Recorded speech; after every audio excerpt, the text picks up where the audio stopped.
3 రోజులుగా తెలంగాణ వ్యాప్తంగా భారీ వర్షాలు పడుతున్నాయి. ఈ నేపథ్యంలో సీఎం కేసీఆర్ సెక్రటేరియట్లో సమీక్ష నిర్వహించారు. ఈ సమావేశంలో గోదావరి వరదల పరిస్థితి, భద్రాచలం వద్ద ముంపు పరిస్థితిపై ఆరా తీశారు.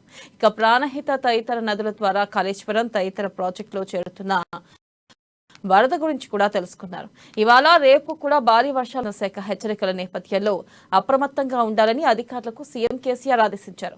ఇక మరోవైపు పౌర సరఫరాల శాఖపై కూడా సీఎం సమీక్ష నిర్వహించారు.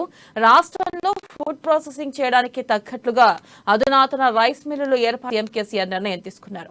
ఇక మరో 2 కోట్ల టన్నుల వరి ధాన్యాన్ని మిల్లింగ్ చేసే దిశగా కొత్త మిల్లులు ఏర్పాటు చేయాలన్నారు. ఇక పాత మిల్లులు ఉంటేనే ఇవి అదనంగా వస్తాయని తెలిపారు. అందుకు తగ్గ విధి విధానాలను ఖరారు చేసేందుకు ఆర్థిక శాఖ ప్రత్యేక కార్యదర్శి రామకృష్ణారావు అధ్యక్షతన 5 సభ్యుల కమిటీ ఏర్పాటు చేశారు.